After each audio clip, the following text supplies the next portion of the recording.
Menen kasi ka South Tarik yung jeli arja arsa ka di kasi jawut ka umsning constituency Voice of the People Party wada prank ka jeng penjari jegi board district ya ka section sispa South RPC hindi kiliyo jimbit man pelong ya ka jeng lek man napok mayan umsning kabaldal na kinong lambat kumjuru kipai ba kibalawan second di ka jalang man ai khublai papan paru ka jeng sngongu nama ka jeng job jong Dr. Ricky Sengkan ubalong utrai jong kani ka constituency.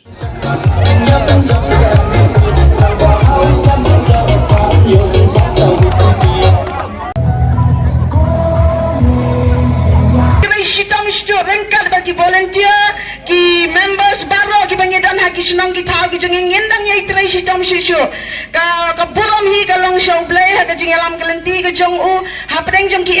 ki bangi yat nrai blay shim la ino ingi bat ha ka juk ni ka sengiru ni ai ku blay ya pilang baru ki balaya pailang sya ka ni ka jingrakhe ka jengi ka baret tang bangin ai ku blay ket bokit ruyang ya isa sling ko sinsi ni ai ket bokit ruyang bisa minta pilalong kung MP balik siya pa dahil mismo sarang bampaya ukani dia na palang MLA dyan yung baklampay siya katong Henry haka MP klam kajing salya niya tori kajing iya paro habang iliban kan basi ka election Henry haminta haka bakot niyo yung sok kajing job kaday kajing try sitong kajong pi kajong anak kaway pa kaway kajing Nambok ng nation, madari jang ikan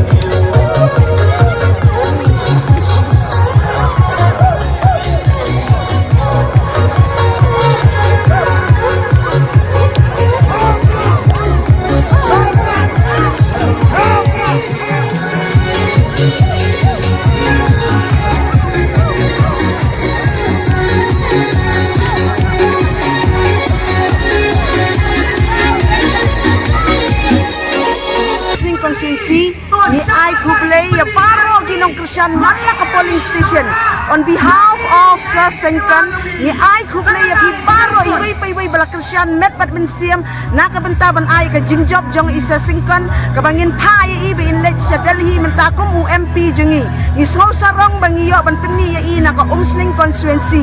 nakaliang ka jongi ngikit bokit yang ya pisa bapinyo e ka met ka bakot ka bakya bat nakaliang ka jongi ngipo aban ang long live Sir Sengkan.